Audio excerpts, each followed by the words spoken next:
All right. Good morning and welcome to another Business to Business webinar.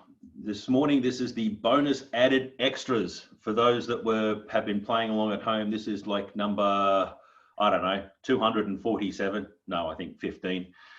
We've been doing this as a series based on the book, the acclaimed book, compiled by Jackie Thompson. There it is there, Business to Business. A collaboration of chapters written by members of the Chamber of Commerce. I see Jackie's joined us, Annette, and a few others just piping on. This is the bonus extra edition for the Business to Business webinar series. And so where to from here?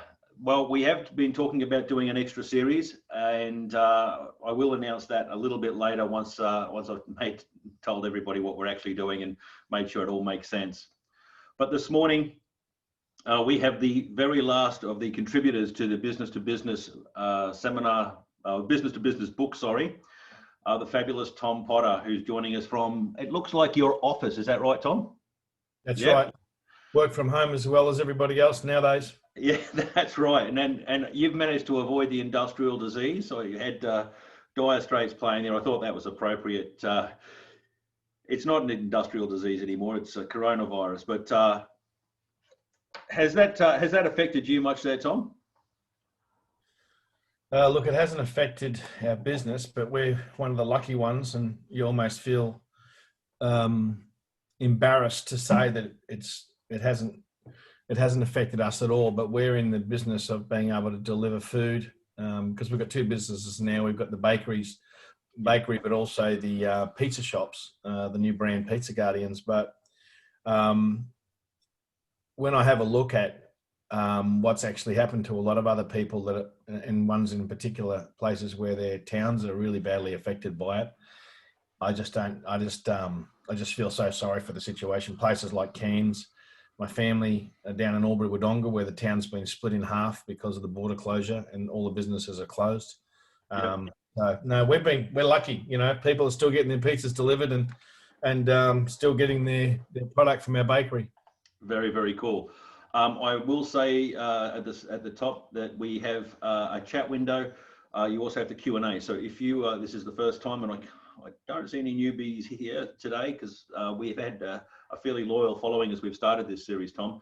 But guys, if you do have a question for Tom, please put it into the Q&A or the chat window, and I'll be monitoring those. As the host for today, if there's a fire or an emergency at your house, do whatever you do at your house. We don't have to worry too much about that sort of thing now, which is interesting. You know, we're operating under a different set of rules now, and I think that's going to be going forward. Tom, what's your thoughts? Is this a short-term thing or a long-term thing? I think the macro is probably more concerning. It's probably more like what's the world's going to look like in 2 years. I think right now, while they continue to pour money into people's pockets and continue to supply JobKeeper and so on and so forth, everybody just seems to continue to keeping on. But you probably won't see the real results of this. And I think it's the greatest financial disaster that will ever hit the world. I can't think of anything that's worse. Yeah. It probably won't kick in for another 2 years until the reality starts to hit households, businesses, and so on and so forth. It takes a while. You know, the government's out there now throwing everything they possibly can to keep people, keep their spirits up, keeping things turning over, keeping spending money, but eventually that will start to whittle down and there will be problems. Yeah. Now, I didn't want to talk too much about the state that we find ourselves in. I wanted to actually go back and we've had you come out and speak at the Chamber before, and it was a sellout event, and everyone's always really keen to hear what you've got to say. And certainly thank you for contributing to the book. In terms of getting started in a franchise, like this is really, I know you like to sort of pigeonhole you into franchising is like sort of saying, well, you know, the Pope does blessings. Well, it kind of does a bit more than that. But not that I'm comparing you to the Pope, sorry. That came out wrong. But it's that idea that, you know, you do a lot more stuff. But in terms of franchising, like how did you get started on your first one? We morphed into it. So we started out with a business that was simply a business like anybody else's. It was a small business, which is exactly what we're doing now, actually, with Pizza Guardians. And then when we realized that the model itself wasn't going to suit our desire to go forward. See, some businesses need scale and growth. Some of them can be a one business that can turn over good money and make good profits, and if they stick to their values, they're usually in pretty good shape. But other businesses like ours, it needed brand equity. People needed to see it. It needed to be up against major competitors at the time, which means you needed to open more stores. And when we were in regional New South Wales, obviously places like Albury and Wagga and Dubbo and Port Macquarie, the ability to travel between those stores and actually manage them was near impossible. So we literally sat down and said, we have to take the business model into another category to make it successful. Hence, we looked at franchising. And funnily enough, franchising has as many pitfalls and concerns in Australia as it does anywhere else. But I went to America and I looked at franchising, and their theory of the business model of franchising was what I followed. And that was to come back and make sure that the profitability in the businesses was both adequate, acceptable, and better than everybody else in the industry. Now, if you can achieve that, more people will want to buy your franchises. It's really quite that simple. Yeah. So it was a sort of a chain reaction. We need to franchise because of distance, but what's going to make franchising work? Well, profit. And, you know, profit is probably the number one thing. Things like systems and mass marketing and everything else are all part of that. But to make sure the business is highly successful and profitable is where you build a franchise from. And either if you know you're doing pizzas again, like you seem to be drawn back to that one because obviously you see a market there. But there are I saw a book come across my desk the other day that was a franchise guide to all the franchises that are available in Australia, and look, you can be a franchise plumber, you can franchise almost anything. It looks like. Is there particular businesses that you think are more suited or less suited? Yeah, I do. And obviously businesses that can gain great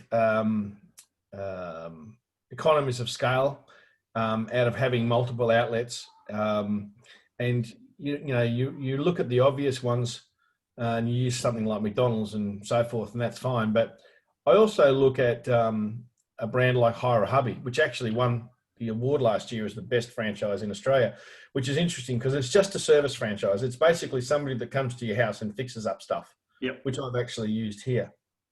But what they've done is they've found a niche, and you know they're sort of stuck between dad who's trying to fix something and a tradesman who is very expensive and cumbersome. So they've found that niche right in the middle. Yep. Now they've got 400 or 500 franchises. The franchisees are happy. They market themselves. So there's a lot of steps in that particular process that's made that work. Poolworks is another one. Poolworks is another business that's basically said, look, there was a heap of pools out there. A lot of people are having difficulty being able to maintain them. Let's do it, but let's be cost effective. So I think a lot of things can be franchised, but some things more than others. Now you've used Hire a Hubby, was it? Yes. Yep. So using them and understanding how their business works is not the same thing. But if you had to hazard a guess, one of the things you said was the economy of scale. Now, with McDonald's, they purchase masses of stuff and then it gets distributed, and that's where their economy of scale comes from. Also, for their hiring policies, they have exceptions from the government because they hire so many people. Like that's economy of scale. Like that's mass market. What does Hire a Hubby do? Like, what's their economy of scale? Where have they, like, rather than set up Okay, let a me whole give you an bunch of individual example. ones. Yeah, go on. Let me give you an example. I'll use Hire a Hubby, or I'll use Pizza Guardians actually, which is what also shows if you are operating a pizza shop in downtown Logan right now. You have Logan, represent, nice. yeah, you have a multiple amount of challenges every day. It's Yep. staff, it's procurement, it's cleanliness. But one of the biggest things that small business struggles with is marketing, right? And they also struggle with IT, information technology, management of most IT people talk in a different language. We all understand that. So Hire a Hubby actually has a central booking administrative system where you can go online, you can actually advise them what work you need done and where you are. They can actually categorize that and send it down the line to the franchisee in downtown Logan or wherever it might be. So while he's out fixing somebody's doorknobs, somebody's doing the marketing for him and lining up his work. Yep. Another one is Jani-King, which is Australia's largest industrial cleaning company. No one's ever heard of them. And they have franchisees Australia-wide, turn over hundreds of millions of dollars. And Jani-King's job solely is to procure the work, which is with big contracts like airports, so forth, collect the money from the client, get ratings every week on how well the work's being done, and then they pay the franchisee. Yeah, right. Okay, so the franchisees, all they have to do is turn up and actually do the work. Yes, and somebody else is doing the marketing, but also monitoring their actual work. Now, our new model with Pizza Guardians, which isn't a franchise, but it's sort of like a franchise, is that we do all the IT management and all the marketing from sort of the mothership. So our partners are coming in, they're running the businesses because we actually own a percentage of the business as well. And they get on and run the business, and we are sort of overseeing in the mothership, looking after marketing, IT management, and procurement. They're the three big things that most small businesses struggle with. Yep. You know, I mean, you can be a great hairdresser, but you have to get up every day and think about how to market yourself. And that's frustrating because you're not always going to get it right. The market's changing, the way to deliver your message and the way to actually speak to your customers is always a battle. Yep. When you start that journey, those three things. So obviously the IT thing is one thing you can overcome. And on behalf of the IT industry, sorry for speaking different language. I get that, we do. But that's a logistics problem that you could solve, and you've solved that as a business. Opening multiple locations then is, the choice becomes, do I open multiple locations and just employ staff to run that, or franchise? Now, I've already overcome the IT problem. I'm going to have to market there, or is it better for them to market there? Like, how did you make those kind of decisions? Well, I think in the initial days with Eagle Boys, those decisions were made for us. Oh, okay. Based on the fact of geography. We just, we couldn't open stores in Mount Isa and Broken Hill and Karratha and expect that we could manage them from a distance. Yeah. So it was always going to have to be a franchisee who was on the ground. I mean, the same guy that opened the Eagle Boys in Broome in 1992 is still there. Yep. And wow. he still runs a pizza shop. It's not under the Eagle Boys brand because it's gone, but he's still there. And he knows everybody in town. I went and played golf with him once, and it was embarrassing. Like, everybody knows everybody, So I think that you hear it a bit ad nauseum where they go, oh, because you're local, you can build a local reputation in the market. But it's actually true. It's not just the reputation you build, but it's actually the knowledge you have in that market. And that's absolutely fascinating, because I'm in the process of taking a product that I've got, a magazine, and pushing it out into local products around the world. And that's exactly what I'm saying to the guys in Thailand and Brazil and the Netherlands, is you're the local editor, you're the person that knows everybody on the ground. We'll provide the IT, the backup, the support, all that sort of stuff, and the sales. Yeah, it is that decision, isn't it? That if you can get someone who's local, who knows everybody already, that's a massive hurdle that you've already overcome. Well, we looked at international franchising a few times. We set up offices in Beijing. with no success. And obviously we did have some success in New Zealand, and we opened in the Pacific Islands as well. But one of the things I learned along the way is, particularly if you're going to Asia, there are certain companies, big companies, who specialize in taking brands in their own countries. And there was a company particularly based out of Thailand who owns Coffee Club, a company called Minor Group, and Coffee Club are majority owned by that company now, which is, is a Thai company. Yep. But they own about 5 brands.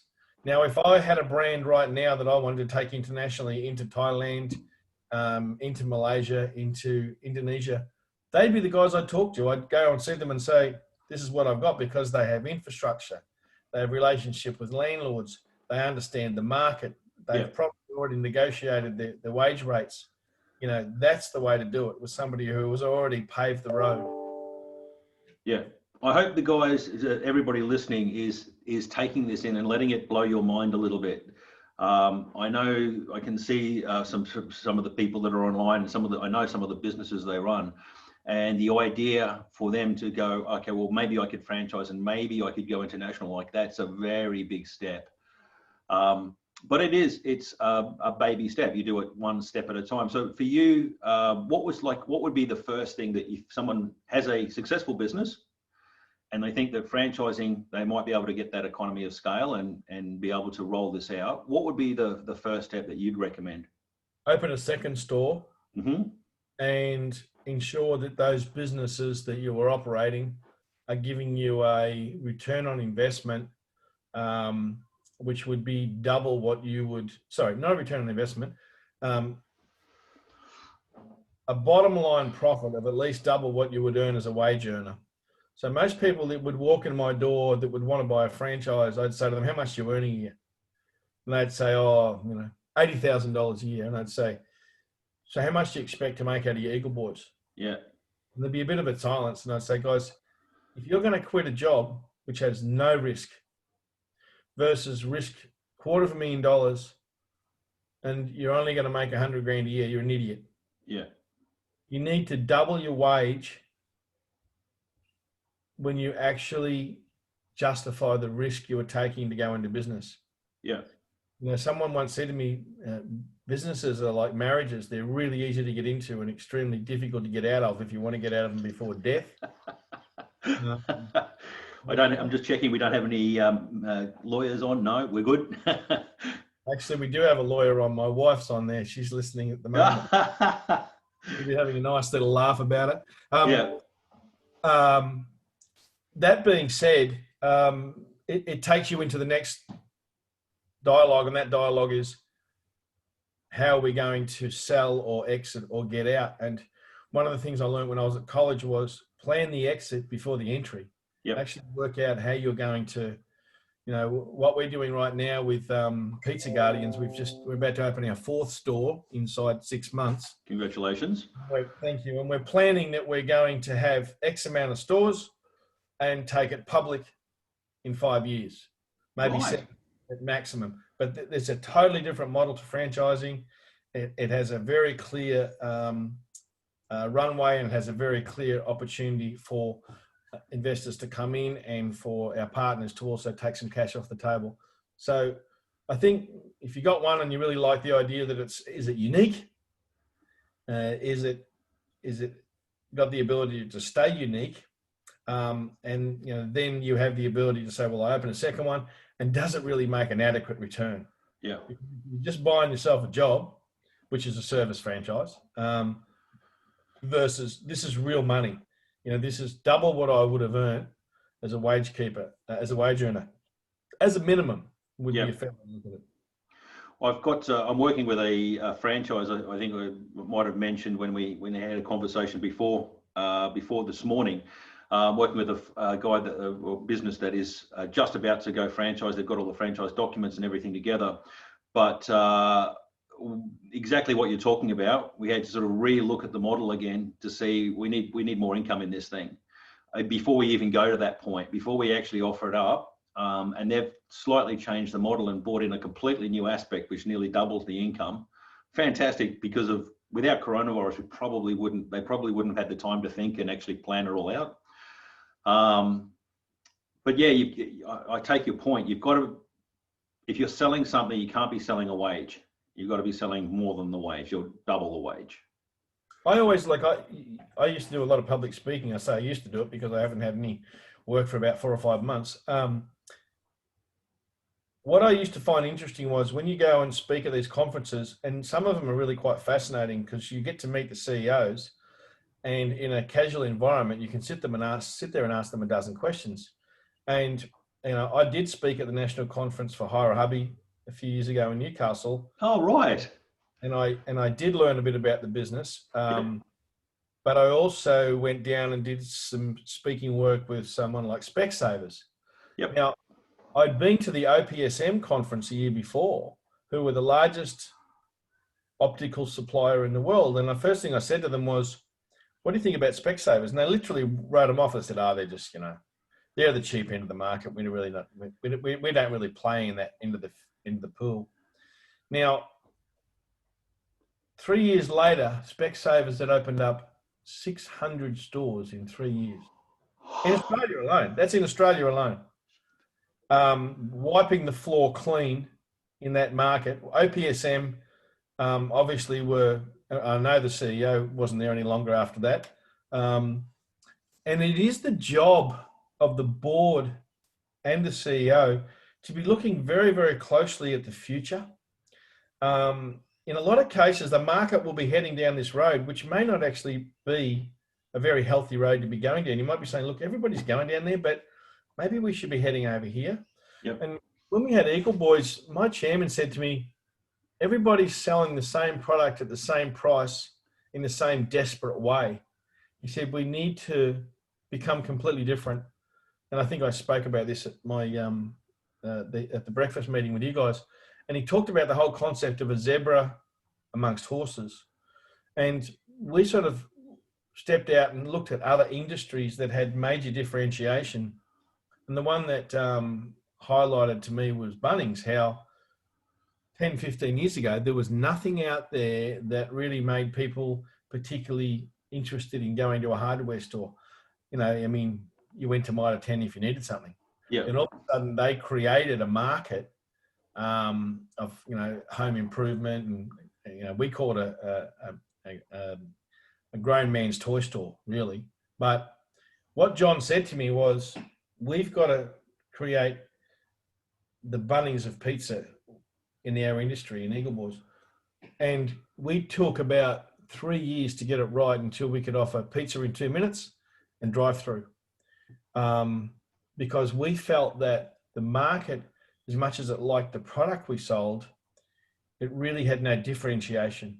And once we brought out the 2 minute pizza and drive-through, the results were phenomenal. They were double per outlet. Yep. What we had.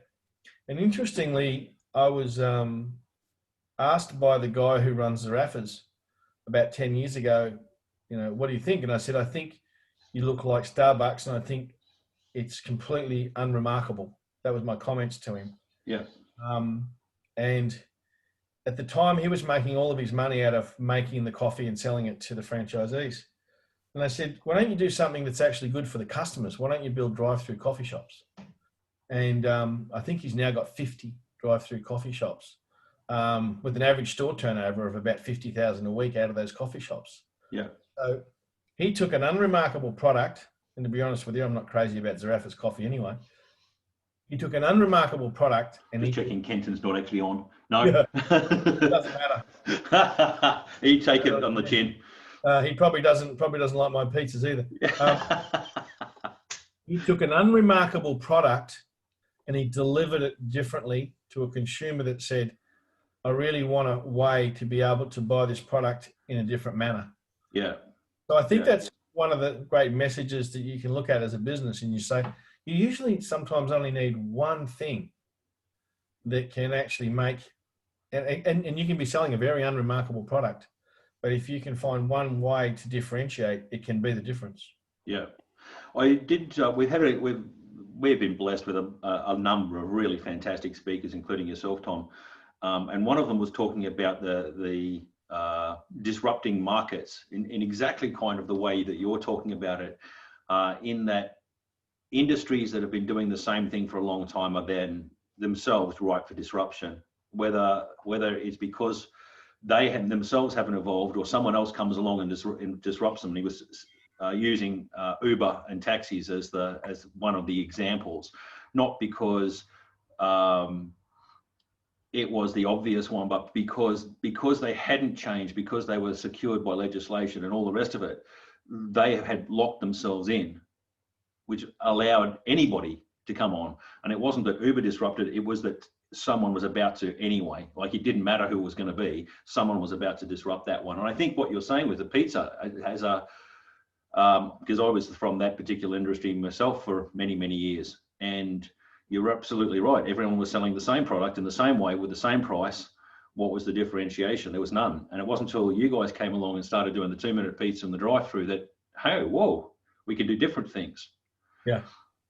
And it's, if anything positive is coming out of COVID, it's that we're seeing a lot more of this sort of idea. I think I know generalizations are generally false, but people have had time to stop and think and to reevaluate and look at what's going on. And rather than just plow ahead in the same thing that we've always done, there seems to be a lot of disruption in the market, a lot of people starting to do slightly different things. And that's why I was really keen to talk about the franchising, because might be an opportunity for people to think, well, I hadn't thought about that, but now that we've got all our IT systems, we're making good money. Now we understand how to market. Maybe that's an opportunity. So disruption's been going on for thousands of years. Yeah. My only comment is that disruption is now faster. Okay. It's faster because of accessibility, because of world transport, and because of the internet.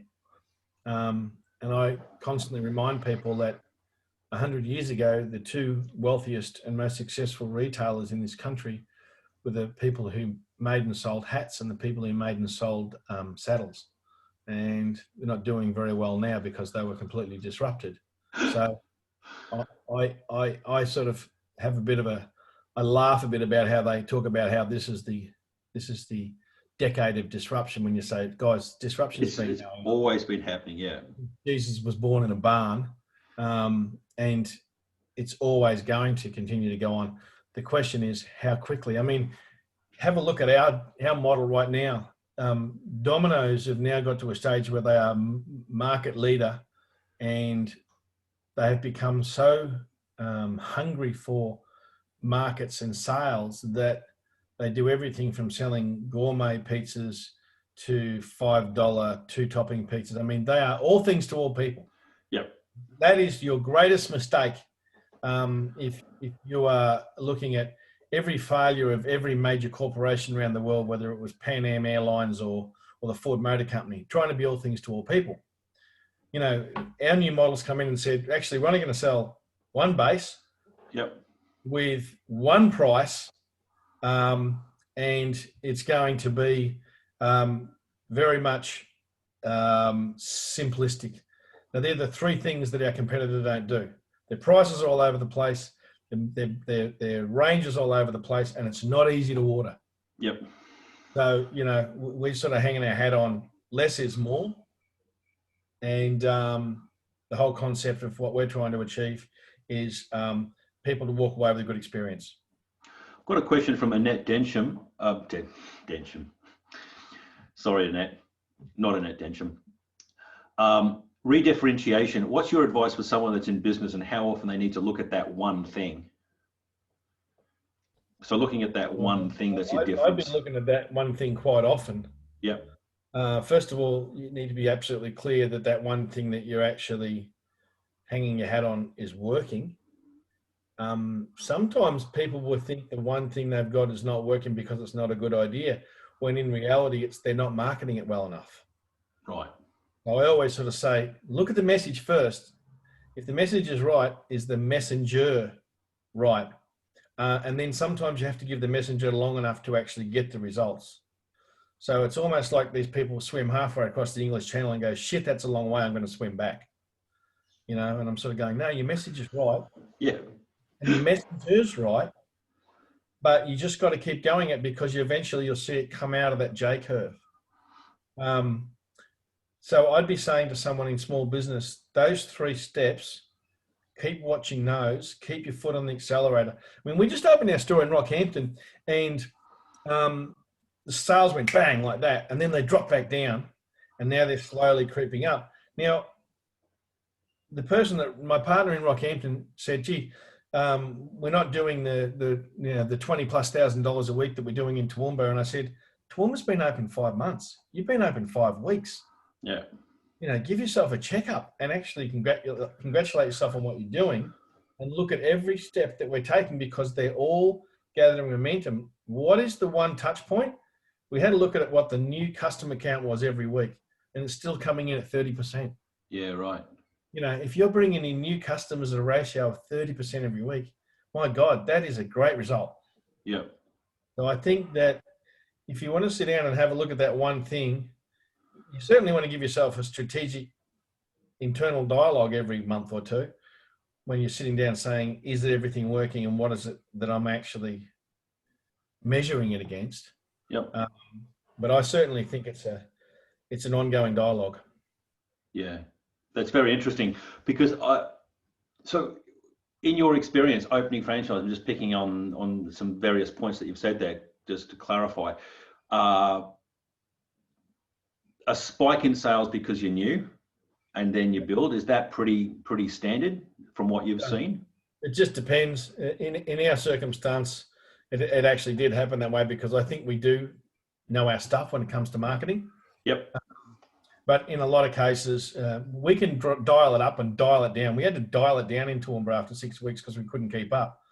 And we've got That's great. We just put another oven into Toowoomba and it does 270 pizzas an hour. That's one oven, and we've got 2 in there. Yeah. So an idea of, and here you are trying to sell a quality product as well, but at high speed. But I do think that if you've gone out and you're starting a new business, the best thing to do is start softly and just build it and build it and build it and build it. Because I think the possibility of spiking and then dropping off gives you the opportunity of not giving a good customer experience. Yeah. And how do you ensure that good customer experience? Well, this is my last question, unless anyone has got anything else to add. Ensuring that good customer experience when you open a store in Broome, like how do you make sure that, because you're not there managing it, you're seeing some numbers from the franchisee, but you're not actually watching what's going on. How did you overcome that sort of stuff? Spend all your time employing the right people. Yeah. Like I handed this over to my partner and I reckon I saw 3 people in the first week that I said to her, they're not coming back, are they? Yeah. She said, no. And I said, they are not people that should be working in retail ever. So I actually think if you spend most of your time picking the right people, we'll all sit here and say training. Yeah. Well, it's pretty hard to train a bull to cock its leg. There's only certain things that they can do. Yeah. I'm more of the opinion, if you've got the right people who are culturally perfect for retail, common sense will carry them through. Yep. And then you'll pick it up with some training. So I think, there's a great theory that management can spend 95% of their time fixing up the screw ups of the wrong people they employed, while they can spend 95% of their time employing the right people, and then being able to scale back and run the business. Yeah. So I think it's about the people in the first place. The minute you've got someone in your place that's probably not cutting it, you need to get rid of that dead wood immediately. What is it? Hire, slow, fire, quick. Any last, I'm going to finish it up there because I know I said we were trying to keep it to 30 minutes, and I could talk to you all day, but is there anything, final thing you'd like to add before we finish up? I think if there was a lesson that I took out of the early days for me was to work a lot more on strategy and possibly to bring in a couple of people who are not necessarily on payroll or being paid for their expertise, but people who have your best interest at heart. And it may not necessarily be a relation either, but someone where you can sit down and go, this is what I think but tell me whether I'm too emotional about this decision making. And I had a friend call me in recently, and he said, "Oh, we want to set up this food cart." Yep. And he was with his wife, and his wife was entirely emotional about it. She's like, "Oh, it's going to be great. We're going to do this and going to do it." And I said, "So you're going to have to work nights and weekends. You've got 2 young kids under the age of 8. Your husband currently earns $100,000 a year in this industry." And I said, "So he's going to be towing this thing all around the countryside. He'll probably bring in $2,000 a week. You might make $1,000. You might not. Who knows? It might be a bit more. But every time I put up some reality dialogue, she would just brush straight over it. And you could tell this thing was going to become a train wreck eventually, which it did. And that's because somebody couldn't sit this person down and say, I want you to realistically highlight what the 3 most critical things will be to make this business succeed. And if you're happy with the effort that you have to put in for the return that you're going to get. And those are the kind of things, we are back in the pizza industry after 13 years. I've been looking for a business for 7 years. Wow. Yeah. 7 years we've been looking at businesses, myself and a couple of other guys, and we haven't found shit. Like, we haven't found anything that we got excited about within the parameters of our skills. Yep. I can't imagine that I would be able to go and run a quarry or an industrial company, but we were literally constantly looking and just couldn't find anything. So patience is also a tough one when you want to get moving, but I think the whole slogan of sometimes you have to hurry up and slow down is important. Yep. Fantastic. Tom, thank you so much for your time. Again, it's always been a great pleasure to hear you speak from the floor, and the chance to speak to you in person. It's been awesome, man. Thank you so much. No worries, mate. And good luck to everybody. Yeah, thank you very much. So what I will say is that that concludes the bonus extra. There's the various chapters that we ran through the webinars. These are all available live or all available on the website under recordings. We've recorded every single one, and this one will be up there as well as the bonus extra with Tom Potter. Our committee for 2019-2020, if you ever see these guys around, give them a pat on the back. And I will finish by thanking our sponsors. I see Jamie from the Logan Office of Economic Development there. They're a great sponsor. We're very lucky here, Tom. We actually have a really good relationship with the council. One of the, I think from talking to other chambers of commerce, one of the only ones in the state that has such a great relationship. Invest Logan, 101 FM, we've got our own radio station, community radio station. In fact, the biggest community radio station in Australia is 101 FM Logan. We have Rebel 90.5 in the Breeze, a combination radio station there, IKEA, who have been sponsoring us for over 10 years, and we always have our Christmas party there. But we have a golf day coming up. So if you're watching this, if you're either live or before the 11th of September, get your tickets to golf day. It's one of our only fundraisers that we do as the Chamber of Commerce, and all the funds are going to provide, every $100 we raise, we'll provide some money for a computer for a Logan family. Where is that golf day? So that's at Meadowbrook Golf Club at the 11th of September. You're very welcome to come down, Tom. When coronavirus hit and all the kids were sent home, we found out that about 20% of families in Logan didn't actually have a computer in the house. And so homeschooling just couldn't happen. And so this is a program run by Substation 33. So for every $100 raised, an actual computer loaded up, ready to go with YouTube tutorials on how to use it for the very first time can get shipped into a Logan family. It's an absolute, like, I've seen it. They got pallets there, but they need our support to help put them into their homes and get them loaded up and all ready. So, and if you can't come to that, there's an art union, but loganchamber.com.au under events, you can get your tickets from there. It's a really great cause, and it's going to be a great day. We've got David Peake, the CEO of the Australian, it's not the Australian Institute of Management now, is it? It's the Institute for Management and Leaders for Australia and New Zealand. He's actually their guest speaker, so it'll be a really good presentation. But that's it for us. Thank you again, Tom, for joining us. Thank you, everybody, for being on and supporting it. The book is still available for sale. You can pick that up either online or at the chamber. But now, if you get the book, read the chapter, and then go and watch the webinar with the very person that wrote it. Like, that's the very exciting thing that I think that we've managed to pull out of this. We've actually turned this into something that's a little bit more interactive. As I said, we have been asked to do some more of the webinar series, and I've been talking to some very exciting people in the city about how that might look. So stay tuned for that. Again, Tom, thank you very much for your time. Thank you, everybody, for your support. And until we see you again, stay safe. Thanks, Stuart.